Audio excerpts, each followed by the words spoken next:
Dee Anderson, the Sheriff of Tarrant County, is with us now. Sheriff, good morning to you. Thanks for being with us.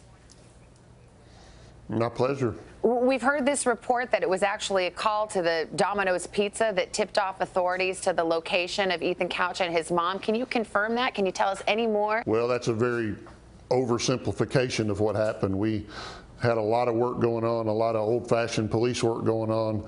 There wasn't one phone call that actually turned the case. We actually, on Christmas Eve, had gotten information of the part of Puerto Vallarta they thought they were in, and they'd been working on it ever since. It wasn't as simple as just a single phone call. We had to do a lot of work to actually pinpoint their location of where they were. Based on Ethan Couch's change in appearance, the fact that they were found in Mexico, is it your assumption that they had planned to stay on the run for some time?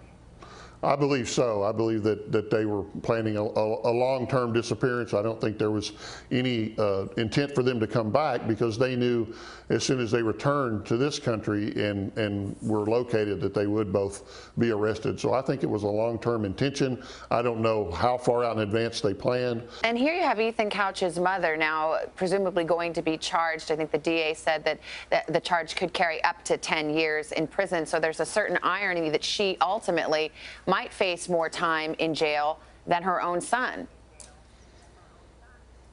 Yeah, that's true. She's facing a felony charge in adult court, and unfortunately, Ethan's case is still under the jurisdiction of the juvenile court. And because of the way Texas law is, they're very limited in their options to do what they can do with him.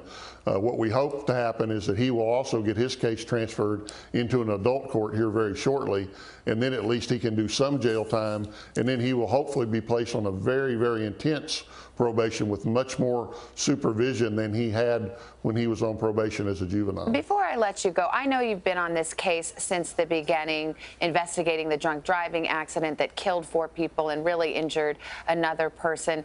Here's a young man who was given a second chance, essentially, and just kind of had to stay on the straight and narrow. Are you surprised that this is how it turned out?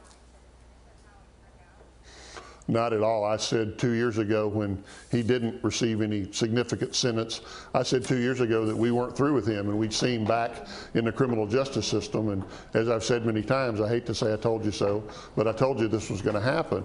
And I'm just surprised he lasted 2 years, to be honest with you. I expected him to make a mistake long before the 2-year mark. So it wasn't a surprise to me at all that he couldn't follow the rules. He's never had to follow rules. He doesn't believe in the rules. And it didn't surprise me at all when this occurred. I just was surprised it didn't happen sooner, to be honest with you. Well, Tarrant County Sheriff Dee Anderson, I know there's been a lot of work on your part to get these 2 brought to justice. Appreciate your time this morning, sir. Thank you. You're very welcome. Hello, Today fans. Thanks for checking out our YouTube channel. Subscribe by clicking that button down there and click on any of the videos over here to watch the latest interviews, show highlights, and digital exclusives.